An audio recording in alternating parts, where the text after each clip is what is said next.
Et si nous avions un système scolaire où 9 enfants sur 10 aimeraient y aller, alors je me tairais volontiers. Mais malheureusement, c'est toujours le contraire. La plupart n'aiment pas y aller. Et j'affirme que les autres, ceux qui aiment y aller, ne connaissent rien d'autre. Ils n'ont connu que ça. Et à mon avis, c'est le principal problème des enseignants. Ils veulent changer les choses, ils veulent faire quelque chose, pas tous, mais quand même certains. Et ils étouffent ensuite dans la bureaucratie. Ils étouffent dans la façon dont les choses sont, mais ils ont le même problème. Ils ne connaissent que ça. C'est comme un aveugle qui parle des couleurs. Soit tu n'es jamais allé en Thaïlande et tu parles des noix de coco thaïlandaises, soit quelqu'un qui est vierge parle de sexe. Ça ne fonctionne pas. Et ils parlent aussi de formation, d'éducation et de société. Et moi, je dis que dans l'idée même de société, on fabrique déjà des ânes et des moutons. On pourrait le faire et il n'y a pas besoin d'argent pour ça. Prendre un téléphone et observer ce qui marche ailleurs, dans d'autres écoles ou pays. Ce n'est pas une question d'argent qu'on n'a pas. Pour les guerres, on en trouve toujours. Dans l'industrie pharmaceutique, ils existent toujours, mais pas à l'école. Apprendre est quelque chose de naturel chez un enfant. Quand des parents disent mon enfant de 12 ans ne veut plus rien apprendre, il ne s'intéresse plus. Alors je peux te garantir, aussi dur que cela puisse paraître, que de la violence physique et ou psychologique a été exercée sur ton enfant, et cela sur une longue période. Aujourd'hui, j'ai deux de mes militants pour l'éducation préférée comme invités, Ricardo Leppe et Chris Fader. Je dis toujours qu'il faut des personnes extérieures, des penseurs indépendants, pour vraiment remettre en question ce système éducatif défaillant. Tous deux débordent d'énergie et d'audace, n'ayant jamais connu la routine. Je me réjouis donc de cette conversation et suis heureux de votre présence. Vous deux, vous défiez frontalement le système éducatif. Cela ne fait pas que des amis. Comment gérez-vous personnellement toutes ces critiques parce que vous avez déjà été étiquetés comme des ennemis du système ou parfois comme des utopistes? Commençons par toi, Ricardo. Alors, on ne m'a pas encore traité d'utopiste, mais tous les autres termes qu'on peut imaginer en Allemagne, on me les a déjà tous collés. Au début, c'était très dur, je dois dire. Je n'étais pas opposé à l'école, contrairement à ce que beaucoup pensent à cause de mon lien avec les écoles alternatives. J'ai surtout fréquenté des écoles publiques où j'ai montré d'autres façons de faire. Si j'étais contre l'école et les enseignants, je ne visiterais pas une nouvelle école chaque jour. Ce serait absurde. Et j'ai en fait reçu uniquement des retours positifs, même de la part des journaux, pendant des années. Et ce n'est qu'à partir de 2021, je crois, que les choses ont commencé à changer quand j'ai exprimé mon opposition aux mesures concernant les enfants. Et j'ai dit, tu es un adulte, tu es une personne libre, tu dois décider par toi-même, mais j'ai dit, pour les enfants, je le vois tous les jours, ce que ça provoque. Je me suis opposé à cela et dès le lendemain, tout a commencé. Je préfère ne pas citer tous les termes, mais j'ai eu droit à tous les qualificatifs qu'on peut imaginer. Et je n'avais déjà pas une très bonne opinion des médias et des chaînes publiques auparavant. Je me suis dit qu'ils devaient au moins respecter les bases. Et puis j'ai réalisé que non, ils ne sont même pas obligés de le faire. Ils ne répondent pas. Ils ont réécrit mon CV. Ma société appartenait soudain à mon frère. Ils ont mal écrit mon nom. Bref, des choses très stupides dans ce genre. Oui, donc tout simplement réécrire le CV ou quelque chose comme ça, quelque chose qui passe bien. J'ai dit, cette année-là, j'étais à l'école, j'ai envoyé mon bulletin, mais je n'ai pas eu de réponse, car cela correspond à l'image qu'ils ont désormais. Quand ils m'ont accusé de racisme, je ne devrais même pas te parler maintenant. Le plus drôle, c'est qu'on m'a retiré l'invitation pour des accusations de racisme. Et j'étais justement assis aux Émirats à une table avec un Pakistanais, un Émirati et un Vietnamien, parce que ce sont des pays où je viens justement de lancer des projets. En même temps, j'ai reçu un mail disant que la salle m'était refusée pour de graves accusations de racisme. Je l'ai montré, ils ont ri. J'ai réalisé, puis écrit au journal, que signifie cela pour vous? Il mentionne des accusations contre moi sans expliquer pourquoi. Ensuite, 400 de mes mamans ont écrit à ce journal et ont demandé où sont ces choses. J'ai dit, moi aussi, s'il existe une vidéo où des Africains, des Chinois ou n'importe qui d'autre se sentent vraiment gravement offensés par moi, je la retirerai et je m'excuserai. Parce que juger quelqu'un de façon générale, c'est idiot. Parce qu'il y a des gens stupides partout et il y a des gens formidables partout. Dans chaque pays, dans chaque pays, dans chaque culture, dans chaque religion, partout où je suis allé dans le monde. Et tu n'obtiens tout simplement pas de réponse. Ils te réduisent au silence. Pour moi, la règle du journalisme, c'est parler aux deux parties. Aucun ne m'a jamais contacté. Chris, comment ça se passe pour toi? Comment tu gères mentalement quand tu reçois ici ou là des critiques? Heureusement, j'ai très tôt compris que ce que disent les autres n'a rien à voir avec moi. J'ai eu cette prise de conscience très tôt, heureusement.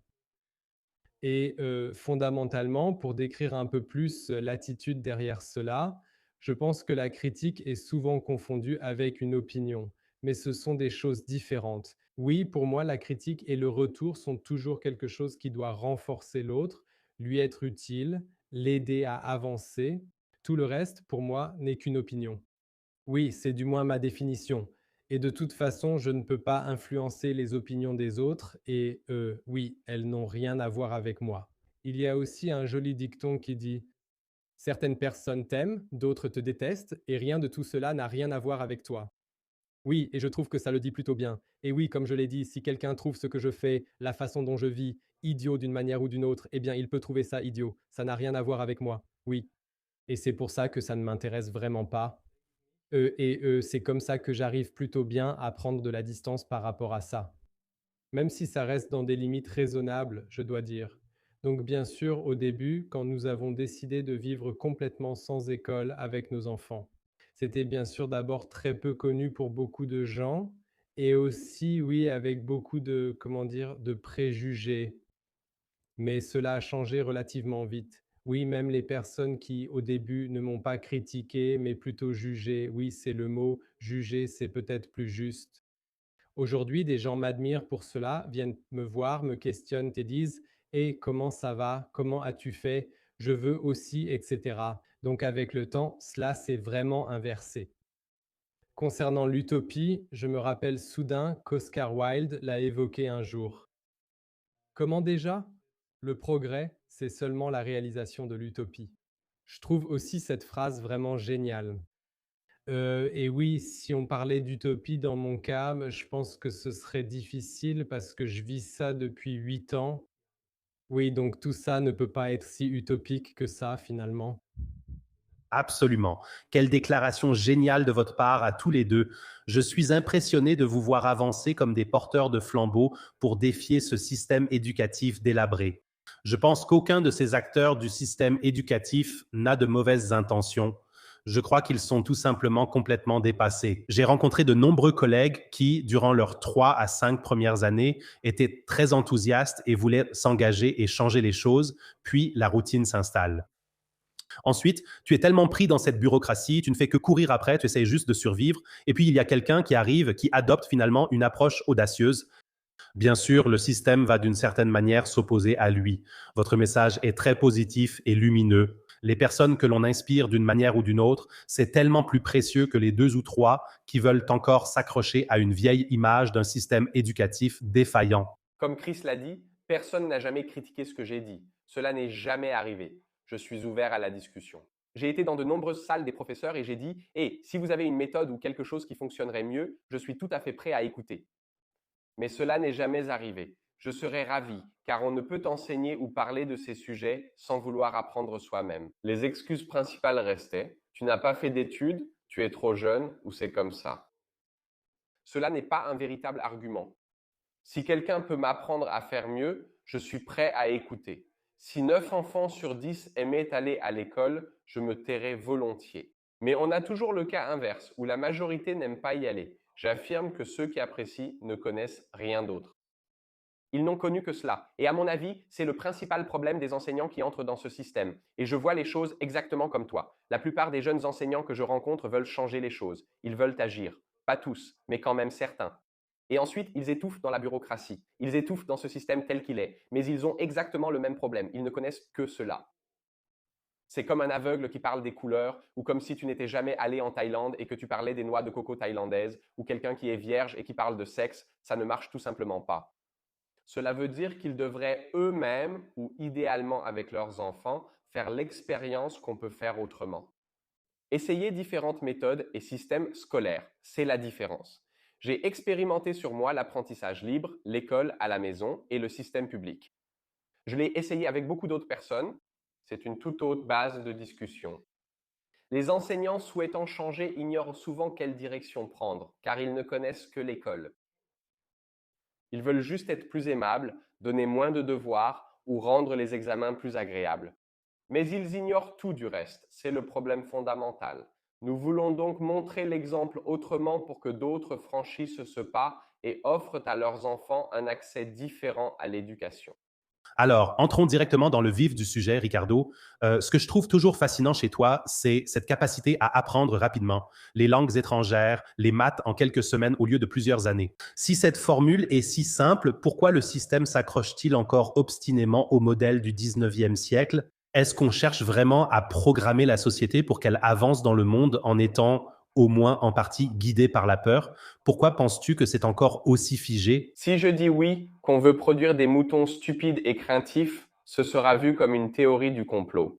Posons simplement une question en retour, d'accord? Nous savons que les Scandinaves sont meilleurs en apprentissage des langues que les Allemands. C'est simple, il n'y a pas beaucoup de discussion là-dessus. Ils sont meilleurs. Nous savons que les Indiens, les Coréens, les Chinois et les Japonais sont meilleurs en mathématiques que nous. Je ne pense pas qu'il existe un répartiteur divin qui décide. Toi, tu es bon en maths, tu vas en Inde. Toi, tu es un idiot, tu vas en Allemagne. Je n'y crois pas, tu comprends? Mais ils ont une autre méthodologie et une autre approche de la chose. Et j'ai simplement observé ce qui fonctionne parfois mieux dans ces pays. J'ai simplement intégré cela, parfois européanisé, et je l'ai montré aux enfants ici. Ils ont obtenu les mêmes résultats.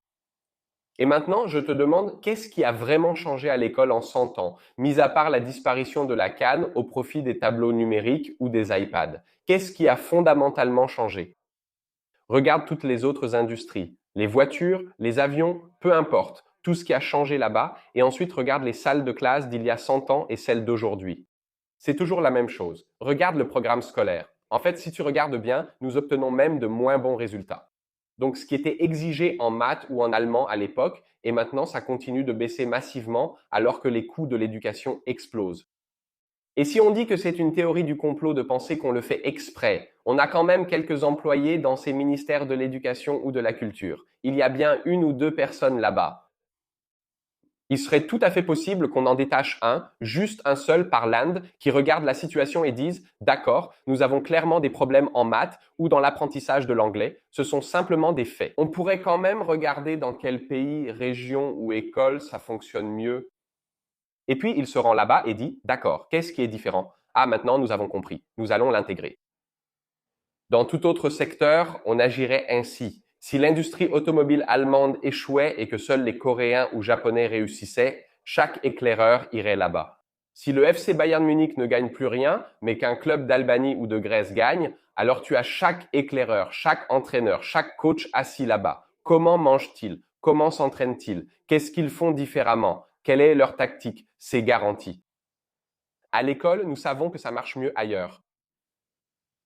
Et ceux qui parlent, ils ne regardent même pas. Je te demande, est-ce voulu ou non? Il y a 40 ans, on aurait pu dire, ce n'est pas simple, ils ont beaucoup à faire. Aller en Inde, ce n'est pas facile. Ou en Suède, qui n'est pourtant pas loin. Depuis l'avènement d'Internet au plus tard, il n'y a plus de débat. Combien de temps faut-il à un ministre allemand de l'Éducation pour avoir un collègue enseignant suédois au téléphone? Pas longtemps. Et ensuite, je te dis, que tu le croises ou non, c'est fait exprès. Et il parle aussi de formation avec l'éducation et une société. Et je dis, dans le mot allemand Gesellschaft, il y a déjà Esel et Schaf, l'âne et le mouton. On pourrait le faire. Et il n'y a pas besoin d'argent pour ça. Tu sais, il suffit de décrocher son téléphone et de regarder ce qui fonctionne mieux dans d'autres écoles ou d'autres pays. Ce n'est pas une question de oui, nous n'avons pas les milliards. Pour les guerres, on les a toujours. On les a toujours pour l'industrie pharmaceutique, mais pas pour l'école. Je connais assez d'écoles auxquelles j'ai offert des buts de football ou des ballons grâce à mon club, parce qu'ils disent on ne les reçoit pas. Il faut faire une demande pendant 2 ans pour des trucs pareils. Et puis je dis, c'est fait exprès. Si tu dépenses plus pour les guerres et pour l'industrie pharmaceutique que pour l'école et l'éducation, et que là-bas, il n'y a même pas une seule personne responsable pour qu'on regarde de nouvelles méthodes, de nouveaux systèmes scolaires et qu'on les intègre dans le nôtre, alors c'est intentionnellement dirigé. Quelle est ta thèse, Chris, quand tu entends ce que Ricardo dit? Je veux dire, je suis d'accord sur tous les points. Quelle est donc ta thèse? Pourquoi a-t-on l'impression qu'ici en Allemagne, rien n'a avancé depuis le 19e siècle? Eh bien, je me suis aussi beaucoup penché sur ces sujets. Je suis également à 100% d'accord avec ce que Ricardo a dit, mais il est aussi intéressant de jeter un œil à l'histoire de la création de l'école et de se demander dans quel but et pour quelles raisons l'école a-t-elle été créée au départ. Et ce n'a jamais été le but de l'école de former des personnes aussi critiques et autonomes que possible. Mais tu as Oui, on avait soit besoin de soldats, oui, qui exécutent vraiment les ordres, qui sont obéissants. Oui, ils ne doivent même pas réfléchir un instant. Est-ce que ça a du sens, ce qu'on me demande ici? Ah non, ils doivent simplement fonctionner. Oui, et ces structures existent encore pleinement aujourd'hui. Parfois, sous une forme atténuée, on a un peu enjolivé les choses ou changé légèrement leur nom. Mais le fondement reste toujours le même. Et comme je l'ai dit, ce n'a jamais été l'objectif. Et le but de l'école n'a jamais été de former des personnes autonomes, sûres d'elles et critiques. Et oui, peut-être que cela semblera encore une théorie du complot, mais j'aimerais vraiment inviter tout le monde à s'intéresser à l'histoire de la création de l'école. Alors, cela devient très, très vite évident. Oui, et que justement, à cette époque, il est aussi évident que peu de choses ont changé depuis. Oui, et c'est pourquoi, oui, pour moi aussi, le fait que l'on n'ait pas le libre choix de prendre une autre voie en Allemagne le montre bien. Oui, et cela le souligne très clairement, parce que pourquoi, où est le problème si quelqu'un dit je vis sans école comme je le fais avec mes enfants? Oui, si l'école est si géniale et couvre tout ce dont une personne a besoin pour sa vie, alors je me rendrai sûrement compte au bout d'un an au plus tard que, d'accord, sans école, ça ne marche pas du tout. Je renverrai mes enfants à l'école. Mais ce n'est pas le cas. Oui. Et je pense que partout où il y a une contrainte, oui, il y a quelque chose qui n'est pas tout à fait clair ou peut-être même un mensonge caché. L'Allemagne est en effet l'un des très très très rares pays à avoir une obligation de présence dans les bâtiments scolaires. Et cela date de 1938. Je ne crois pas qu'on pensait seulement au bien des enfants à ce moment-là. Personne ne me convaincra du contraire. Si cela nous permettait d'obtenir de meilleurs résultats que des pays plus libres, on pourrait en discuter. Disons que nous sommes 2 fois plus stricts que les autres. Oui, ici, avec des policiers, nous veillons à ce que chaque enfant aille à l'école, car nos résultats sont bien meilleurs que les autres. On pourrait en discuter. Mais nous avons en Allemagne de loin le régime le plus strict, régiment, en ce qui concerne cela. De loin les règles les plus stupides à ce sujet. Et pourtant, nous n'avons pas les meilleurs résultats. Parfois même des résultats bien pires. Parce que, par exemple, aux États-Unis, tu peux apprendre librement en toute légalité. C'est possible en Angleterre et en Irlande, et ce n'est pas comme si tous les Irlandais ne savaient plus lire ni écrire. Si tu regardes seulement, je ne pense pas grand-chose des tests publics comme PISA. Mais si tu regardes ces tests, les pays qui deviennent de plus en plus stricts, ici chez nous en Europe, ils décrochent de plus en plus. Comme le dit Chris, si l'école était si géniale, ils iraient d'eux-mêmes. Avec notre idée, on échouerait tous, puis on passerait notre temps à défendre l'idée. S'il te plaît, va à l'école, ne fais rien d'autre, car je l'ai essayé. Ce serait pourtant le plus simple. Comme il le dit, avec de la contrainte, il y a toujours un mensonge. C'est comme au centre des ténèbres. Autrement dit, le ZDF. Oui, leurs contenus sont si bons qu'il faut forcer les gens à regarder et les enfermer. En tout cas, je peux te dire, en tant qu'ancien fonctionnaire, en tant qu'enseignant, tu ne peux pas changer grand-chose au système scolaire. Bien sûr, il se peut que tu puisses faire quelque chose au sein de ta classe, au sein de l'école, au sein de la ville, que tu sois peut-être même récompensé d'une manière ou d'une autre. Mais je pense que de l'extérieur, tu as tout simplement un levier beaucoup, beaucoup plus grand pour pouvoir agir sur le système éducatif. Simplement, au moment où tu crées un nouveau mouvement à l'extérieur, sans couper les ponts, tu es, je pense, beaucoup plus puissant. Ce système profite à tant de gens dehors. On ne s'imagine même pas à quel point. Ça t'endort dans une de ces soi-disant sécurités, ce bon salaire et ce statut de fonctionnaire, si bien qu'au final, les acteurs de ce système n'ont absolument aucune intention de vraiment changer quoi que ce soit. Quand j'allais voir la direction de l'école avec une idée révolutionnaire avant, c'était toujours « Calme-toi un peu, Simon, baisse un peu d'un ton. Peut-être que tu pourrais d'abord créer un atelier ou quelque chose comme ça au sein de l'école. Peut-être commencer d'abord à l'intérieur de l'école, 1 ou 2 pour commencer. Der Schule 1, 2, 3 Jahre testen. Avant de sortir avec ça à l'extérieur. Ça veut dire qu'on est aussi devenu enseignant pour une certaine raison. D'un côté, à l'extrême, il y a la liberté. De l'autre côté, à l'extrême, il y a la sécurité. Et c'est quelque part, et je ne dis pas ça de façon péjorative, je le pense vraiment, ce n'est pas un jugement de valeur. J'ai rencontré des personnes formidables là-bas. Mais il y a aussi, dans une certaine mesure, une sélection négative qui s'opère. Si j'ai un bac mention très bien en maths et que je suis brillant, je ne deviendrai pas enseignant. Souvent, ce sont ceux qui ont eu 8 ou 10 en maths et qui se sont débrouillés. Sinon, ils gagneraient probablement 5, 6 ou 7 fois plus dans le privé si l'école ne leur convenait pas. Et je pense aussi que les parents qui nous regardent en ce moment doivent vraiment être impliqués là-dedans. Oui, il y a une sorte de mentalité d'assurance tous risques que je trouvais assez amusante, où les élèves sont simplement déposés et on s'attend ensuite à ce que l'école compense tout ce qui est complètement négligé à la maison. Donne-moi 3 recommandations très concrètes pour les parents afin de minimiser à la maison les dégâts que le système ne peut pas compenser. Je considère que la responsabilité principale incombe en fait aux parents, car même si les enfants n'aiment pas y aller, qui les y envoie? Qui a choisi cette vie? Je ne dis pas ça méchamment. Les parents ne connaissent que l'école et veulent l'imposer à leurs enfants. Dis-moi, cela vous a-t-il amusé? Y retourneriez-vous volontairement? Apprenez-vous actuellement comme les enfants à l'école? La réponse est toujours non. Et l'apprentissage repose sur 2 aspects fondamentaux. Je l'ai dit tellement de fois. Il s'agit du niveau relationnel et du niveau de l'exemplarité. Si tu n'apprends pas comme à l'école, tu ne peux pas l'imposer à ton enfant. Ça ne fonctionnera pas et tu auras les mêmes résultats qu'avant. D'accord? Pour certains, c'est mieux, pour d'autres, moins bien, mais ce sont des recommandations claires. Le cas idéal serait, fais comme Chris, sors-les de là. Vise une autre vie. Ta tâche en tant que parent, c'est de protéger tes enfants. Si mes enfants ont mal au ventre ou à la tête le matin, vomissent, disent qu'ils ne veulent pas y aller, pleurent et supplient de ne pas y aller, alors je déménage au Congo s'il faut pour qu'ils apprennent librement. Peu importe où, mon devoir est de protéger mes enfants. Il faut le comprendre. Comme tu dis, pas de mentalité du tout prise en charge. Je les refile. Ils se débrouilleront. Je dois vivre avec ça. Ma relation avec mes enfants en souffre parce que c'est mon enfant. L'enseignant, lui, finit par partir. Il n'y a pas de relation. Ils me reprochent de les avoir forcés à aller à l'école, puis on s'étonne qu'à 18 ans, ils s'éloignent. Cela signifie que cette relation en pâtit énormément. Cela veut dire que le mieux serait de laisser complètement tomber cela. Il existe des guides de Chris et de ma part, et les possibilités sont nombreuses. Beaucoup de personnes montrent désormais l'exemple. Si cela n'est pas possible, l'étape 2 serait de suivre École du futur étape 1. Vous la trouverez gratuitement sur mon site web. C'est dit très grossièrement. Nous utilisons des techniques d'apprentissage. Nous utilisons des méthodes du monde entier qui fonctionnent simplement pour minimiser le stress scolaire. Pour que l'enfant sache, d'accord, je vais réussir les examens, je peux bien apprendre, je peux bien retenir les chiffres et je me débrouille bien en vocabulaire. Cela veut dire que nous retirons beaucoup de pression et nous créons des espaces de liberté, parce que nous pouvons apprendre plus rapidement. Nous utilisons ensuite ce temps pour le sport, la musique, l'art et tout ce qui compte pour l'enfant.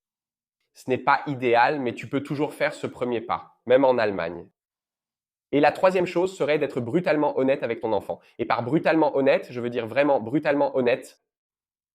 Des difficultés liées à la puberté. Chris n'en a pas avec ses enfants et nous, 3 garçons, n'en avons pas eu avec nos parents. Je ne me souviens pas de dispute.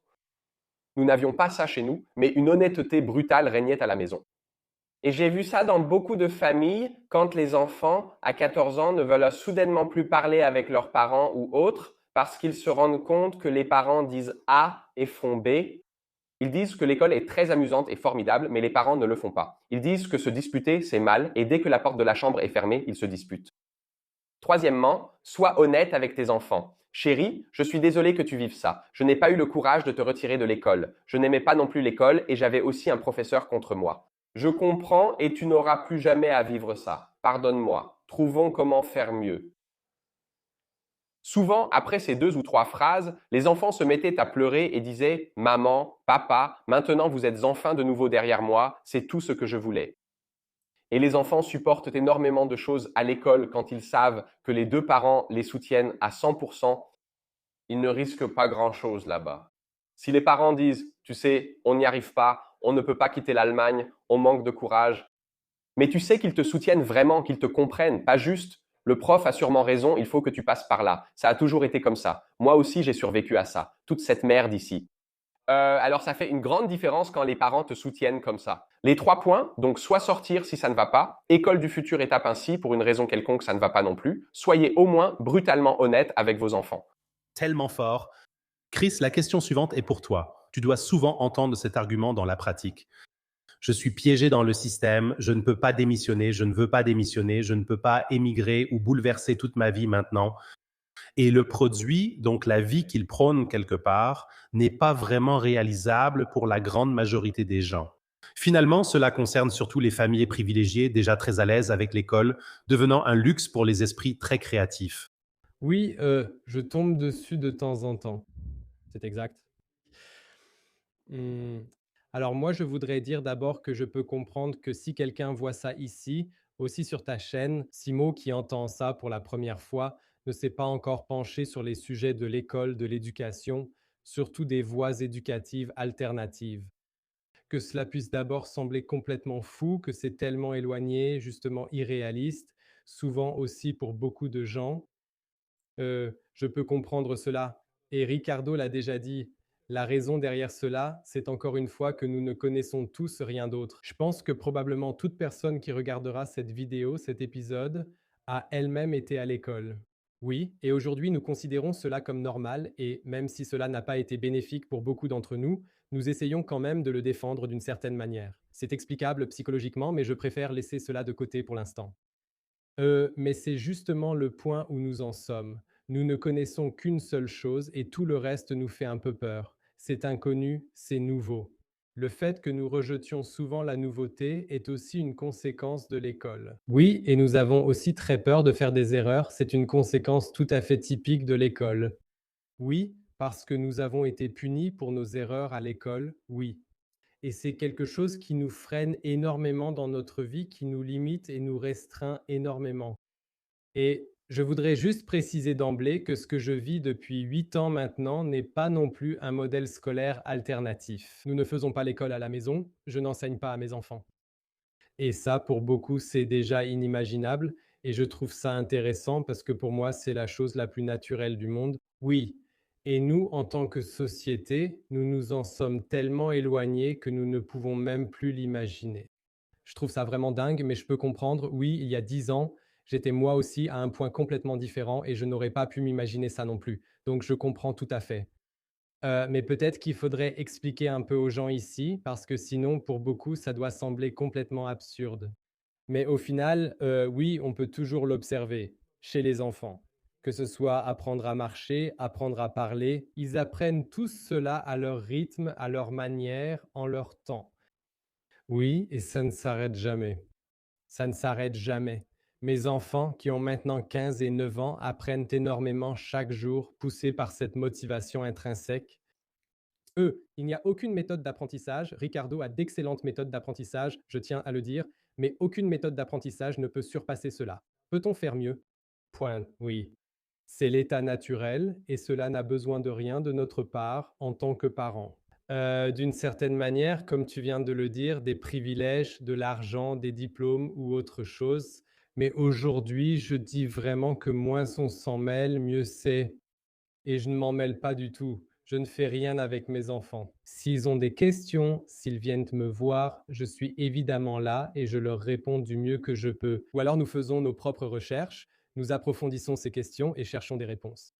Et bien sûr, ils choisissent aussi leurs propres enseignants dans la vraie vie et ce sont justement les personnes qui ont ce rôle de modèle. Comme Ricardo l'a décrit, oui, il y a une relation où les enfants se disent waouh, j'aimerais y arriver ou ils savent quelque chose que j'ignore. Oui, et ensuite ils vont vers ces personnes avec leur enthousiasme et tout le monde est immédiatement prêt à partager tout ce qu'il sait. Jamais de refus ni de «je ne te le dirai pas», mais quand un enfant vient vers toi, les yeux brillants, enthousiastes et demande «explique-moi comment ça marche», tout le monde se sent honoré, valorisé et apprécié et c'est ce que nous vivons chaque jour. Et oui, c'est pourquoi pour moi, cette façon de penser, que l'école elle-même nous a d'ailleurs inculquée, est devenue vraiment absurde. Tu as besoin de l'école pour ta vie, pour ton diplôme et tout le reste. Donc il y a vraiment beaucoup, beaucoup de préjugés qui circulent partout et cela en fait partie aussi de dire: «Oui, il faut absolument ceci ou cela pour pouvoir réussir». Je pense que c'est important pour ce parcours. Oui, c'est peut-être utile d'avoir certains outils à disposition, de connaître certaines bases, d'être au courant de certaines notions de base en ce qui concerne le lien d'attachement, en ce qui concerne la relation. Ce sont les thèmes principaux. Il ne s'agit pas de savoir si mon enfant apprend l'anglais ou non, ou s'il apprend à lire et à écrire. Cela vient naturellement. Oui, ma fille de 9 ans écrit déjà son 19e livre. Nous n'avons jamais appris à lire ou écrire avec elle. Oui, ma fille de 15 ans a déjà une entreprise qu'elle gère. Tu n'en reviens pas. Simplement comme conséquence de son enthousiasme, parce que tu acquiers ainsi des compétences et des aptitudes d'une manière tout à fait naturelle. Donc, au fond, c'est tellement simple parce que j'entends toujours dire que sans école, c'est trop stressant. Et en général, j'entends ça très souvent. Et pour moi, c'est justement complètement l'inverse. Je pense à toute l'influence de l'école, ce stress, cette pression, cette séparation qui a lieu, tous ces problèmes secondaires qui en découlent, avec le harcèlement, l'exclusion, les médias, les réseaux sociaux, tout ça. Là, il y a tellement de choses qui se passent là-bas. Je le vois tous les jours avec les familles et je le connais aussi par mon propre vécu. Tout ça n'existe pas chez nous. Ça n'existe pas. Oui. Ça veut dire que ce chemin sans école est en fait ce qu'il y a de plus apaisant et en même temps une immense liberté et un véritable enrichissement. Et pour moi, je ne peux plus imaginer les choses autrement maintenant. Oui, mais je comprends aussi, pour boucler la boucle ici, qu'à cause de notre propre conditionnement, en particulier à travers notre propre scolarité, nous nous en sommes beaucoup éloignés. Je pense que ça évolue. De plus en plus de familles s'engagent dans cette voie. Il y a des options, même en Allemagne. Tu l'as exprimé si joliment. Et si on simplifie un peu les choses, je veux dire, nous avons l'honneur. C'est comme ça que je vois, c'est comme ça que je considère la vie avec mon enfant. J'ai une fille de 4 ans et demi. J'ai donc l'honneur de pouvoir écouter mon enfant. Elle est encore connectée à sa divinité. En tant qu'adulte, on est soi-même en grande partie émoussé. Maintenant, ils veulent aussi t'empêcher d'une certaine manière de te connecter à ton intuition. Je veux dire, tu es bombardé par tellement d'informations. Ce que les générations passées assimilaient en un an, les générations actuelles et futures doivent l'assimiler en quelques jours. Ça veut dire que cette surcharge d'informations, à mes yeux, est censée faire en sorte que tu sois en quelque sorte déconnecté de ton intuition. Tu vois? Et au fond, notre tâche à notre époque est simplement de nous rappeler à nous-mêmes qui nous voulons vraiment être dans ce monde. Si on applique ça comme vous venez de l'expliquer, sans avoir à se perdre dans toute cette jungle de paragraphes, alors au fond, ce sont nos plus grands maîtres. Ricardo, raconte un peu, tu as un fils de 7 mois. Quelles ont été tes expériences? Qu'est-ce que ton fils t'a appris au cours de ces 7 premiers mois de vie? Donc, tu crois connaître l'amour inconditionnel avant, mais tu le découvres complètement à nouveau avec ton enfant, n'est-ce pas? Il peut te chier dessus et te vomir dessus en même temps, et toi tu te dis juste, je me battrai contre n'importe qui, trempé de sueur, par amour. C'est vraiment beau, ce lien émotionnel qui se crée. À chaque fois que j'y pense, je me dis que si je devais le réveiller chaque jour contre sa volonté, à une heure où il n'en a pas envie, et l'envoyer là où il ne veut pas aller, ça me déchire à l'intérieur. Et je ne fais rien de tout ça avec lui. Et j'ai simplement appris en travaillant avec énormément d'enfants, et ça peut sembler complètement absurde pour un esprit allemand, mais ce que dit Chris, c'est que moins j'en fais avec eux, meilleurs sont les résultats. Cela semble idiot quand on n'a jamais connu autre chose. Et je me concentre sur 3 points, et chaque jour quand je l'observe, je sais simplement, ok, c'est là que ça se passe. Et ces 3 points sont très simples. Le premier, c'est l'amour inconditionnel. C'est-à-dire que je veux que ce que je ressens pour lui maintenant, que cela reste. Et j'ai eu cela en partie avec mes parents, où je savais, à 16 ou 15 ans, que je pouvais rentrer à la maison et dire « Papa, je veux devenir dealer de drogue ». Il ne m'aurait ni frappé, ni crié dessus, ni mis à la porte, même s'il n'aurait pas été content. Il aurait dit « Si tu veux suivre ce chemin et vivre cette expérience, fais-le ». Ils pensent aussi clairement ignorer où ils seront dans 10 ans. Comment savoir où tu seras dans 10 ans? Nous ne pouvons pas le dire, nous ignorons si tu as besoin de cette expérience. Et ici, dans notre pays, je suis monsieur anti-école. Si un enfant de 6 ans vient me voir et me dit « Papa, je veux ça parce que… », alors je l'enverrai là-bas. Je lui donne un portable et s'il m'envoie un SMS disant qu'il n'a plus envie, il est aussitôt désinscrit. Mais peut-être qu'il voudra suivre mon chemin et pour cela, il aura besoin d'un jour, d'une semaine, d'un mois ou d'une année là-bas. Peut-être qu'il en aura besoin. Moi, j'en ai eu besoin. J'ai dû connaître les deux mondes pour faire ce que je fais. Cela n'aurait pas été possible si j'avais été uniquement au Freiland. Tout le reste aurait pu fonctionner, mais pas ce que j'essaye de faire maintenant en réformant l'école. Et s'il veut devenir fonctionnaire au Canada, moniteur de surf à Bali, professeur de maths en Russie ou participer à une émission de survie en Afrique, cela ne me regarde pas. Je ne sais pas quels sont ses projets dans la vie. Ça veut dire que je m'efforce de rester dans cet amour inconditionnel, qu'ils disent « c'est mon fils, je suis reconnaissant de l'avoir et je l'accompagne du mieux que je peux ». Et je ne juge pas dans quelle direction il va. Je sais déjà que je n'y arriverai pas toujours, mais c'est mon premier objectif. Le deuxième, c'est que je remarque quand il a besoin de quelque chose, par exemple s'il a envie de bouger, et que je ne dise pas « oui, papa fait du tennis de table et de l'athlétisme, donc il doit en faire aussi », mais plutôt de dire « d'accord, il a besoin de bouger ». Je lui montre autant de sports que possible et je regarde à quoi il s'intéresse. Si c'est quelque chose auquel je ne peux pas me rattacher comme le basketball, je l'envoie à Christophe qui y a longtemps joué. Si je vois que mon fils veut danser, je l'envoie chez ma meilleure amie danseuse professionnelle. Mon rôle est d'ouvrir et maintenir cet espace, en l'y emmenant en voiture 3 fois par semaine ou en organisant la venue de quelqu'un chez nous. C'est ma tâche de papa. Il ne peut pas le faire tout seul. Et la troisième chose, la tâche principale, te donnera du travail pour les 500 prochaines générations. Troisièmement, les enfants recherchent des modèles forts. Cela veut dire que si c'est important pour moi que mon enfant soit en bonne santé et heureux, alors c'est à moi d'être en bonne santé et heureux. La troisième tâche est l'épanouissement personnel. Pas besoin de t'expliquer, cela ne finit jamais. Elle agit sur moi, j'ai des chantiers intérieurs, je pourrais encore y travailler dans 50 ans. Et l'enfant voudrait en fait avoir Superman comme papa et Wonder Woman comme maman. Ils veulent voir des parents super-héros. S'ils ne voient pas ça chez eux, parce que les parents disent « Ah mais Fombé, être un super-héros ne veut pas dire être super riche ni savoir tout faire. » Pour eux, être super-héros, c'est être authentique et vivre ce que l'on dit. Et ça peut être dans une grotte, quelque part au bout du monde. Ça peut être dans un penthouse. Ça peut être quelque part à la campagne avec des chevaux, peu importe ce que c'est. Quand les enfants voient que les parents vivent honnêtement ce qu'ils disent, ils deviennent leurs héros et modèles.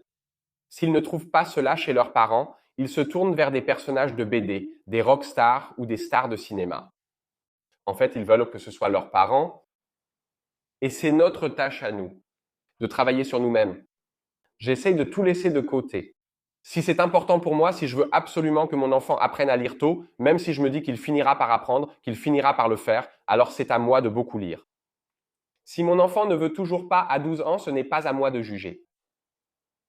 Qui suis-je? J'ai déjà montré l'exemple, je ne peux faire plus. Si j'interviens maintenant en mettant la pression, alors je détruis tout ça. Et on n'évalue pas Ronaldo selon sa capacité à bien écrire. On n'évalue pas Einstein sur sa capacité à bien écrire non plus. On l'évalue sur sa capacité à marquer comme on ne jugerait pas un testeur sur la grammaire anglaise. Comment savoir quand mon enfant doit comprendre les mathématiques? Mais je le sais par expérience. C'est ce qui fait la différence. Certains pensent, on apprendra un jour, mais lui, il ne lira jamais. Ça n'arrive tout simplement pas. Je n'ai jamais vu ça. Et j'ai accompagné beaucoup de familles. Chris a accompagné beaucoup de familles. Ça n'arrive pas. Ils veulent tout si cette pulsion d'apprendre ne s'arrête pas. S'arrête, alors ils apprennent tout ça. Oui, l'un un peu plus tôt et l'autre un peu plus tard. Il est impossible que tous apprennent à lire en même temps, lundi à 8h30. Je l'ai appris à 4 ou 5 ans, mes frères, bien plus tard. Et alors, au plus tard, quand ils seront amoureux et qu'ils recevront un message WhatsApp et diront « Maman, tu peux me le lire parce que je ne sais pas ce que mes amis m'ont écrit. » Je te jure, ton enfant apprendra à lire. Et bien plus vite que tu ne pourrais lui apprendre avec n'importe quelle méthode d'apprentissage au monde. Ça se fait tout seul. Le problème, c'est que nous mettons la pression et créons du stress. Et c'est ça le problème. Le devoir, le il faut, ça met l'enfant et la créativité sous pression. Si tu laisses simplement faire. Tu as dit que ton enfant à 4 ans, c'est bien ça? Ça te sucte? Ta fille? Oui, 4 ans et demi. Ça dure toute la journée. Papa, comment on fait ça? Papa, comment on fait ça? Pourquoi c'est comme ça? Pourquoi c'est comme ça? Pourquoi c'est là? Laisse-moi essayer. Je veux aussi. Pourquoi l'eau est mouillée? Pourquoi c'est toujours bleu? Pourquoi? Tu ne peux pas arrêter ça. Imagine maintenant que l'école n'intervienne jamais dans la vie, ne stoppant jamais cette question ni ce désir d'apprendre. C'est ça le but. Et nous n'avons rien à faire en plus. Quand un enfant arrête d'apprendre, alors que l'apprentissage est quelque chose de naturel chez lui. Des parents me disent souvent « Mon fils de 12 ans ne veut plus rien apprendre, il ne s'intéresse plus à rien. » Alors je peux te garantir, aussi dur que cela puisse paraître, qu'il y a eu de la violence physique et ou psychologique exercée sur ton enfant. Et cela sur une longue période. Sinon, ça n'arrive pas. C'est comme lorsqu'un adulte arrête de manger ou de boire et veut pratiquement mourir. Cela ne vient pas de la biologie. Il doit s'être passé quelque chose venant de l'extérieur. Aucun enfant ne se dit soudainement « à partir d'aujourd'hui, je ne veux plus apprendre, à partir d'aujourd'hui, je ne veux plus manger ». Ça n'arrive pas. Il doit y avoir eu de la violence exercée. Et je l'ai trouvé à chaque fois. Sans cette violence extérieure, ils apprennent bien plus que nous. Par exemple, mon petit a appris à s'asseoir depuis différentes positions. Avec moi, il ne voit pas comment passer vite de la position ventrale à la position assise. Je ne rampe pas pour lui montrer. Ne me demande pas d'où il tient ça. Il s'assoit si droit en descendant que je n'arrive même plus à m'asseoir comme lui. Je ne lui ai pas montré comment adopter une posture parfaite. Je ne lui ai pas tant montré et il le fait déjà. Chris le voit aussi avec ses enfants, ils apprennent des choses insoupçonnées. Nous ignorons souvent qui sont vraiment nos enfants et leurs aspirations. Nous sommes les accompagnateurs. Nous avons besoin de liens plutôt que d'éducation. Et le reste n'est pas notre travail. J'ai vraiment eu la chair de poule à de nombreux moments. Ma devise, c'est « les cœurs doivent battre plus fort que les blessures ». Et tu viens vraiment de me donner un espoir incroyable.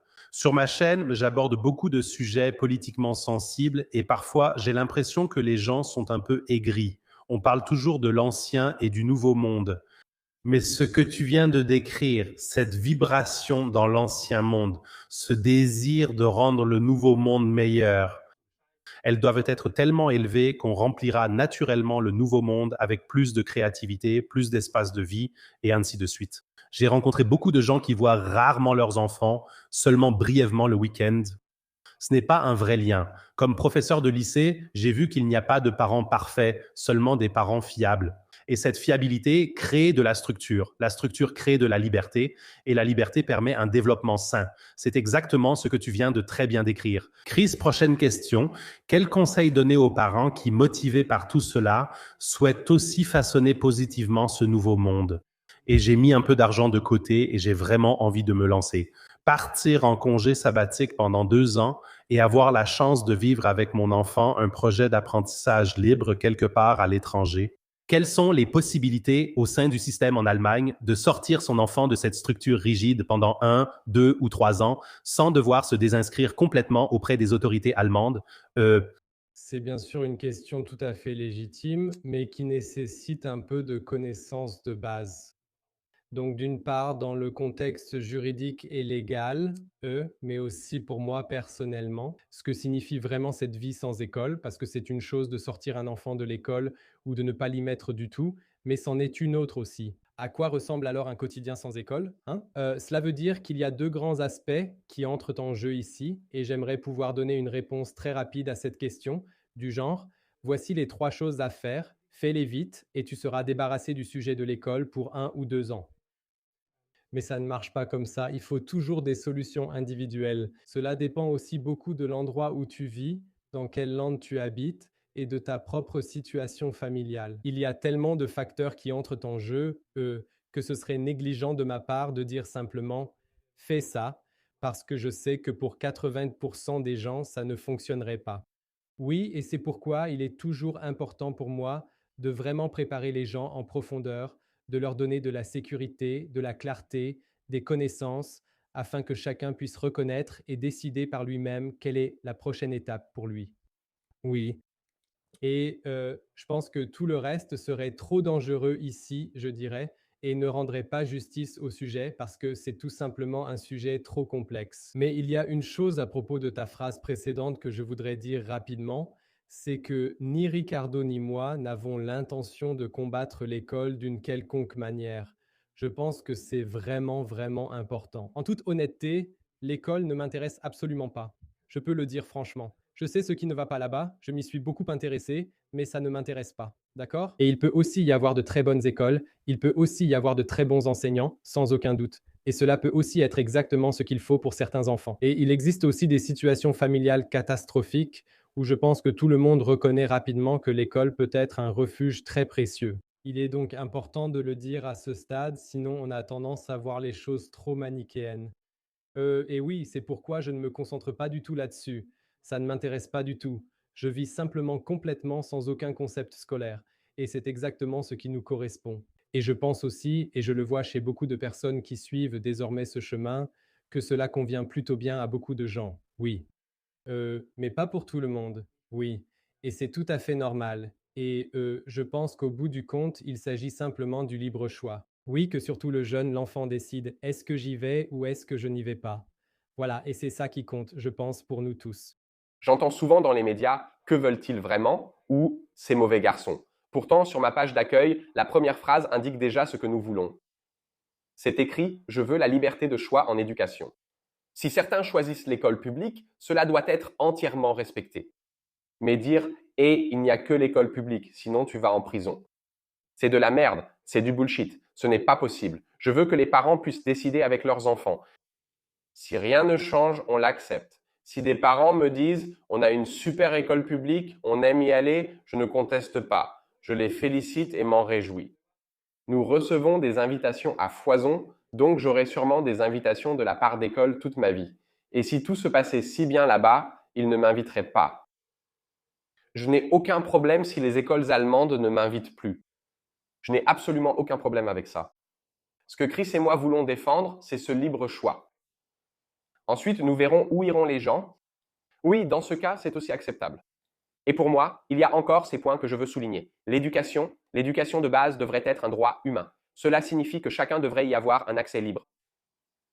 Je pense que le pouvoir éducatif doit être redécentralisé. Qu'un bureaucrate berlinois ne décide pas de l'éducation de tous les enfants d'Allemagne, mais que nous puissions dire « Regarde, ici, nous sommes dans l'Allgäu, au sud de la Bavière. » D'autres disent « Nous sommes déjà à la frontière danoise, ce sont juste des différences. » Ce n'est pas pareil d'être à Berlin-Mitte ou à la campagne dans le Bade-Württemberg. Et personne ne sait mieux que la région elle-même ce dont elle a besoin en ce moment. C'est comme ça. Oui, je ne peux pas non plus appeler n'importe quelle personne inconnue. Imagine que j'appelle maintenant ton frère ou ta sœur ou ta mère et que je dise « Salut, je suis Ricardo, tu n'as jamais entendu parler de moi, mais j'ai un problème avec mon enfant. Comment devrais-je gérer ça ?» Hein? Elle n'a jamais vu mon enfant, elle ne me connaît pas, elle ne sait pas comment nous gérons ça, elle ne connaît pas la situation. Quelle absurdité! Les parents, enseignants, directeurs et enfants doivent pouvoir décider eux-mêmes de l'organisation chez nous. Et si c'est une école publique et qu'ils disent qu'ils veulent aller un peu plus vers une école libre ou un peu plus vers une école Montessori, alors ils devraient avoir le droit de le faire. Si une école Steiner-Waldorf souhaite plus de structures publiques et que cela est accepté localement, elle devrait en avoir le droit. Pourquoi une personne extérieure imposerait-elle des lois au-dessus d'eux? Donc la décentralisation, la liberté de décision et le fait que ce soit un droit fondamental gratuit pour chacun auquel il a accès. Et ensuite, nous verrons où les gens iront. Et cela devrait être ainsi partout. C'est la même chose à mon avis pour la médecine. Mettez toute la médecine sur un pied d'égalité et ensuite que les gens décident eux-mêmes où ils veulent aller. S'il y a une méthode qui, oui, ne fait que des bêtises et ne fait que nuire aux gens, alors elle disparaîtra demain. Tu sais, si les granules homéopathiques ou quoi que ce soit d'autre n'avaient jamais aidé, alors ça disparaîtrait dès demain. Si la guérison spirituelle n'avait jamais aidé, ça disparaîtrait dès demain. Tout a une raison d'être. Les gens font ces choix pour une raison, sinon ils ne survivraient pas. Sinon cela ne continuerait pas à se répandre. C'est pourquoi je dis libre choix. Toujours se demander, cui bono, à qui cela profite-t-il? Si nous disons que nous avons une obligation scolaire, y a-t-il des fonds qui circulent? Y a-t-il des employés? Qu'est-ce que j'y gagne à dire? N'allez pas à l'école, je n'ai pas d'école où envoyer ton enfant, peu m'importe. Ça ne change rien à ma vie. Dans des vidéos, je dis « laisse tomber le sucre » ou Chris et moi disons « mange plus végétal ou local, peu importe. On n'a aucun produit à recommander, pas de bar ou burger spécifique à remplacer. » C'est notre vérité. Chacun doit pouvoir choisir librement. Et si quelqu'un me dit « Hey, ce que vous faites avec l'apprentissage libre et tout ça, je trouve ça nul, je n'en veux pas », eh bien, ne le fais pas. Nous ne t'y obligeons pas. Nous le vivons comme nous pensons que c'est le mieux pour nos enfants. Tout le monde peut le voir. Et ensuite décider lui-même, est-ce qu'il veut aussi vivre comme ça?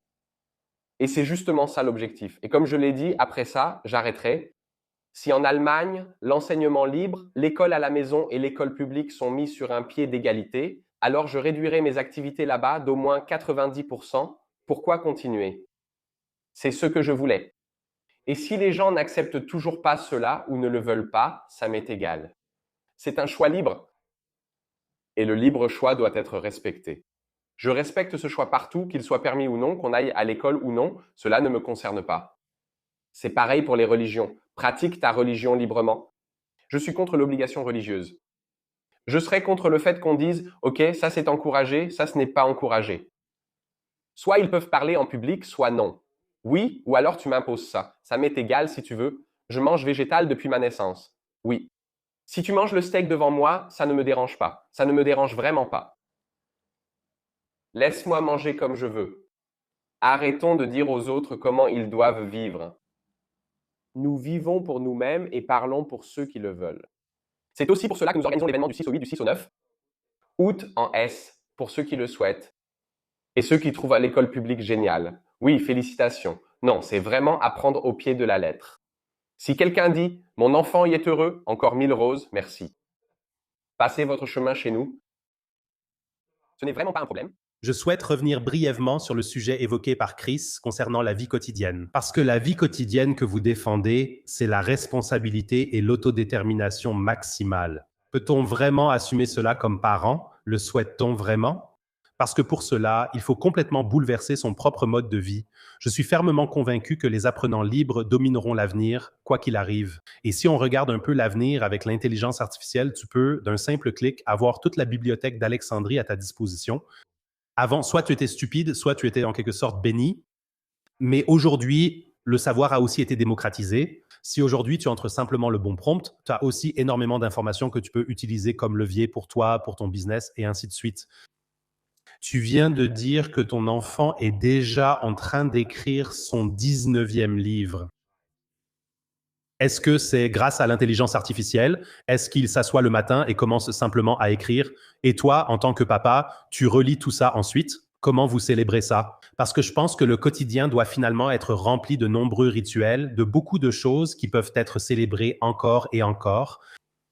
Alors Chris est là avec le fouet et force ses enfants à le faire. Je le sais. Je te dis, c'est exactement comme ça que ça se passe. Je l'ai vu. Eh bien sûr, parce que si elle ne continue pas à écrire, il y a une punition.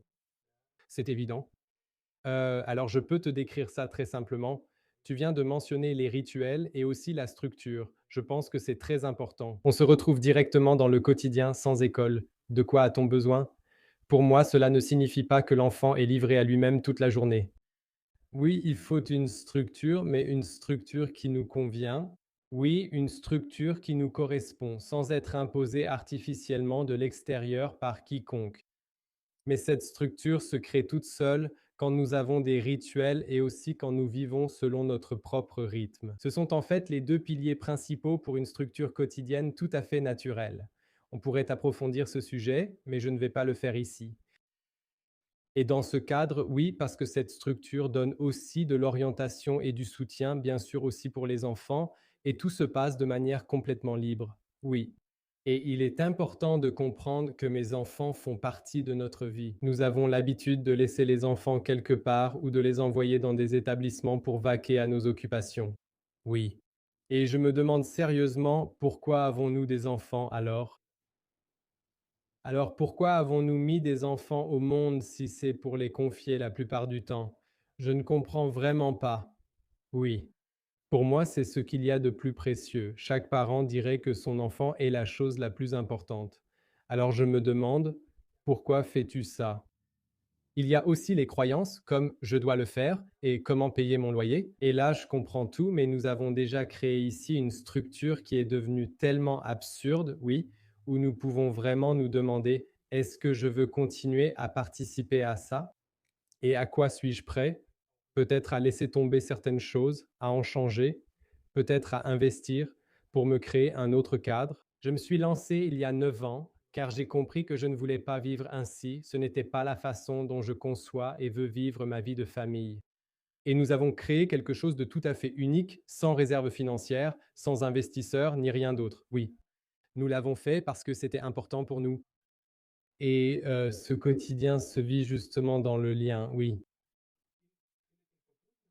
Donc, mes enfants font partie de notre quotidien et ils assument beaucoup de tâches, oui. Encore une fois, j'entends beaucoup de parents qui disent qu'un quotidien avec des enfants autour de moi tout le temps, je deviendrai fou, oui, ou je n'arriverai à rien. Et moi, je le vois à l'inverse, je dis que je ne pourrais même pas vivre ce quotidien tel que nous le vivons sans mes enfants. Donc en ce moment même, mes enfants sont dans la cuisine et ils cuisinent et font de la pâtisserie là-bas, oui. Parce que c'est une grande passion pour eux, ce qu'ils arrivent à créer, oui. Hier, ma fille a dit, j'ai envie de nettoyer la salle de bain, donc elle l'a fait. Oui. Ou bien ils vont faire les courses, laver le linge, toutes ces choses du quotidien, ce n'est pas séparé. Mes enfants en font partie, ils comprennent d'eux-mêmes pourquoi c'est important, oui. Ils ont grandi avec cette responsabilité personnelle, ils se voient comme une partie de notre vraie vie, oui, et ils veulent en faire partie, oui. Donc ces deux besoins fondamentaux que nous avons, celui du lien, Gérald Hutter est déjà venu chez toi ici, il en parle justement, un besoin fondamental est le lien, oui. L'autre, c'est l'autonomie, vouloir faire soi-même, essayer soi-même, créer soi-même, découvrir. Et ces choses sont bien sûr impossibles dans un cadre scolaire. L'école, au final, c'est le maximum de contrôle exercé par les autres. Ces deux besoins fondamentaux y sont profondément bafoués. Et dans une vie quotidienne sans école, cela a naturellement et évidemment sa place. Et ainsi, mes enfants sont un immense soutien dans notre vie. Oui, ils assument des tâches importantes, veulent assumer ces tâches et peuvent en plus s'épanouir complètement de façon créative. Oui. Quant à ma fille, comme tu avais posé la question sur le fait d'écrire des livres, parfois elle se réveille à côté de moi, s'assoit et dit ⁇ Il faut que j'écrive ⁇ Oui. Et hop, elle saute du lit, s'assoit à son bureau et écrit, écrit, écrit, écrit. Oui, parce qu'elle a eu une idée. Parfois, elle se promène quelque part avec son vélo, on ne la voit pas pendant 3 heures et elle revient avec le livre terminé. Oui, il a été créé pendant ce temps-là. Très souvent, mais aussi tard le soir, elle a ses moments créatifs. Ça me ressemble, oui. Je suis producteur de musique, compositeur. J'ai travaillé plus de 10 ans à plein temps dans ce domaine. Je n'ai jamais écrit une chanson à 8 heures du matin, jamais. Aucune chance, oui, je resterai d'abord 3 heures dans mon studio et il ne se passerait rien, oui, ce n'est pas mon moment, ce n'est pas mon rythme. À la place, je suis souvent très actif ou créatif tard le soir ou la nuit et c'est pareil pour ma fille. Alors elle écrit jusqu'à 2 heures du matin et alors, ça n'a aucune importance, elle va se coucher quand elle veut et elle se lève quand elle est reposée. Où est le problème? Oui, le problème vient seulement des concepts, parce que le matin, il faut être à l'école à 8 heures, etc. Et tout ce stress et cette pression, chez nous, ça n'existe pas. Oui, et bien sûr, il y a aussi des exceptions où il faut se lever plus tôt ou où on veut se lever plus tôt. Ma fille aînée règle maintenant son réveil, je dirais, 5 fois par semaine, ou sur 7 jours, 5 fois, parce qu'elle a tellement d'idées dans la journée et elle dit qu'elle n'arrive pas à tout faire sinon. Oui, elle a une énorme liste de choses qu'elle veut faire, et le soir, elle regarde et se dit: Ah, je n'ai encore pas eu le temps de faire ceci ou cela aujourd'hui. Mais ce n'est pas grave, je peux continuer demain matin. Oui, et c'est ça la grande différence. Et ce qui se passe là chaque jour, on ne peut pas l'imaginer. Et aussi en ce qui concerne l'ennui ou ce genre de choses, nous avons aussi le sujet des médias, qui serait encore un domaine à part entière. Aucune difficulté et j'ai aussi 4 piliers qui mènent à cette utilisation saine, comme je l'appelle, des médias. Mais ce sont toutes des choses qui se mettent en place naturellement parce que les enfants ont cet espace. Oui, et parce qu'ils ont notre confiance à nous les parents, et bien sûr aussi parce qu'ils ont le temps de s'occuper de ces choses. Car ils ne passent pas 6 à 8 heures par jour, voire 10, sous la garde d'autres personnes. Oui.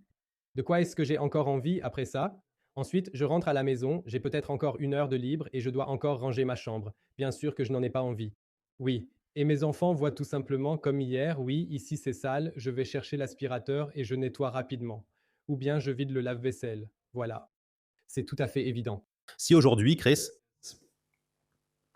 si tu avais la possibilité d'être ministre de l'Éducation, tu aurais un pouvoir illimité, quelle serait la toute première mesure que tu mettrais en place immédiatement? Bref et concis. J'introduirai une liberté de choix totale pour toutes les formes d'éducation. Oui, que ce soit l'école publique, un modèle scolaire alternatif ou même l'école à la maison, qui peut aussi convenir à certains. Mais aussi ce que je vis, c'est-à-dire libre de tout concept scolaire, ce serait mon premier acte officiel que j'appliquerais partout. Et à toi, Ricardo, un dernier message de conclusion plein d'émotions. Maintenant, beaucoup d'enseignants nous regardent, beaucoup de parents nous regardent, qui disent « En fait, je suis sur le point de démissionner intérieurement. Ça a l'air vraiment, vraiment bien. » Mais quel serait ton dernier appel à cette personne pour qu'elle tienne le coup la semaine prochaine à l'école, ou bien aux parents qui sait que l'apprentissage libre est en fait la bonne chose, mais qui n'est pas encore prêt pour le moment? D'avoir ce courage, cette audace de finalement franchir la prochaine étape, donne-nous un appel plein d'espoir pour conclure. Beaucoup pensent qu'en créant une nouvelle école, l'utopie apparaîtra aussitôt. Pourtant, je dis que tu ne connais pas cela comme une véritable nouveauté. Je vais te donner une image pour illustrer ça, d'accord? Le système scolaire actuel, tout le monde est à peu près d'accord là-dessus, il fonce à 400 km par heure droit vers le précipice comme un train express. C'est là qu'il va. Que nous le voulions ou non, que nous participions ou non, cela arrive. Chaque année, ils vont plus vite vers le précipice. Souvent, on souhaite désormais construire un train express dans l'autre sens, à 400 km par heure, vers la liberté ou pour fuir le précipice. Ça n'arrive pas. La première année, tu construis d'abord un vieux tricycle rouillé qui grince et il roule très lentement hors de la piste dans cette direction. Et après 3 ans, tu construis un vélo, et après 5 ans, tu construis une voiture, et après 20 ans, tu te construis une fusée. Accorde-toi ces transitions. Peut-être que tu pourrais dire, d'accord, j'applique la technique d'apprentissage si je n'arrive pas à avancer. Pendant les vacances d'été, je pars 2 semaines rendre visite à des apprenants libres. Ou alors, je déclare mon enfant malade pendant 1 mois et j'essaie de voir ce que ça fait de faire ça à la maison. Je peux aussi décider de lire chaque mois un livre écrit par des personnes qui vivent ainsi. Fais des transitions en douceur. On ne change pas du jour au lendemain, très peu y arrivent. Impossible de dire à quelqu'un qui mange chez McDonald's 3 fois par jour de devenir vegan crudivore du jour au lendemain, il va péter un câble, ça ne marche pas comme ça. Pour conclure, personne n'est venu de Mars nous imposer l'école, c'est nous qui l'avons créée. Et nous trois, on a aussi participé. Participer, ça veut dire certains activement, d'autres passivement. L'un enseignant, l'autre payant ses impôts, un autre sacrifiant ses enfants, chacun a participé à sa façon. Et j'ai appris que si tu es gros, tu peux devenir mince. Si tu es mince, tu peux devenir gros. Si tu pouvais bâtir l'ancien monde avec de la pression, de la peur et des punitions, qu'est-ce que tu pourrais construire de nouveau si tu as une vision claire, de l'amour dans le cœur et les enfants entre tes mains? Et c'est là que ça ira. Ça avance. Tu peux le freiner, mais pas l'arrêter. Et à quelle vitesse tu y arrives, combien tu y contribues, ça dépend de toi. Tu peux faire le premier pas. Et si c'est simplement enlever une peur chez les enfants, quelque part. J'en ai une, elle avait 84 ans, elle m'a appelé il y a 4-5 ans, le temps se brouille parfois un peu, elle m'a tout simplement appelé. J'ai un numéro anglo-allemand, j'ai décroché. Elle m'a raconté qu'à plus de 80 ans, après avoir longtemps pris soin de son mari aujourd'hui décédé, elle a enfin du temps. Elle a beaucoup souffert du système scolaire. Je me suis demandé comment elle avait trouvé mon numéro alors que je l'avais supprimé d'Internet. Elle répond, je l'ai trouvé très facilement en ligne. Cool, non? Donc, une femme d'environ 85 ans me dit, je ne construirai plus d'école. Je ne serai plus réformatrice. J'ai toujours eu du mal avec les langues et je me sentais stupide. Je n'y arrivais pas et n'ai jamais osé aller au Canada à cause de la langue. Mes enfants et petits-enfants souffrent aussi, car nous transmettons toujours cette peur. J'ai observé comment l'apprentissage des langues fonctionne autrement avec toi. J'ai remarqué que c'est très simple. Et mes petits-enfants, et je te le promets, ne connaîtront plus cette peur à l'avenir. Elle affirme que c'est sa démarche, qu'elle transmet aux autres et qu'elle brise cela dans sa lignée. Je trouve cela grandiose. Je n'attends pas d'une femme de 85 ans qu'elle construise les 2 bâtiments scolaires. Mais elle a dit qu'elle voulait faire quelque chose, et qu'elle pouvait faire quelque chose et qu'elle allait le faire. Elle avait 1 ou 2 questions à ce sujet, notamment comment elle allait faire avec ses petits-enfants. J'ai dit merveilleux. Chacun peut agir quelque part. Et comme je l'ai dit, on peut freiner mais pas arrêter. Ça viendra. Je trouve ça tellement fort. Et je voulais juste dire rapidement ici, ma plus grande peur était vraiment la visibilité. J'ai commencé la chaîne il y a 1 an et demi. Ça a commencé très difficilement. Et regardez où j'en suis aujourd'hui. Et je pense vraiment qu'il faut passer de la compréhension au ressenti.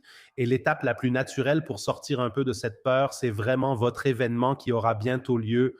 Parce que là, on est dans cette intelligence collective. On est entouré de personnes partageant les mêmes idées. On est entouré de gens qui ont peut-être aussi un état d'esprit similaire. On se rend alors compte que l'on n'a pas des pensées complètement folles. On échange simplement entre nous. Et alors, la peur est vraiment fortement diminuée. Expliquez en quelques phrases pourquoi les gens devraient venir à votre événement en S. Exactement. Nous avons 4 jours complets ensemble, ce qui est inédit pour nous. Ce sera génial. Du jeudi 6 au dimanche 9 août. Et oui, nous avons chacun un créneau pour nous chaque jour, Ricardo et moi. Chacun, bien sûr, avec un angle un peu différent. Bien sûr, nous nous complétons parfaitement avec nos compétences principales aussi. Il y a assez de temps entre les deux pour échanger ou faire des questions-réponses. Le soir, nous pouvons organiser un feu de camp si on le souhaite. La restauration est incluse, donc on peut vraiment plonger dans ces sujets pendant 4 jours entouré de personnes partageant les mêmes idées. Donc oui, comme l'a dit Ricardo, tout ce qui sera important pour ce parcours sera abordé, peu importe comment il sera finalement parcouru et dans quelle direction il ira. Et je pense que c'est extrêmement précieux de sortir de là vraiment renforcé, motivé et de savoir, d'accord, c'est ma prochaine étape, c'est ma vision. Et surtout, c'est aussi possible de le faire. Je pense que c'est très important. C'est vraiment fort. Nous mettrons le lien ci-dessous. Pour sortir de ces schémas mentaux rigides et de la peur, il faut, à mes yeux, ce genre de retraites éducatives où l'on est entouré de personnes partageant les mêmes idées. Et puis réaliser qu'il existe dehors un monde tellement plus coloré, tellement plus beau que celui qu'on s'est construit dans la tête, tout seul, au cours des 30, 40, 50 dernières années. Donc, un grand, grand merci pour vos éclairages. Je vous souhaite le meilleur à vous et votre famille. À bientôt. Merci beaucoup, merci. Merci Simon, merci beaucoup. Merci.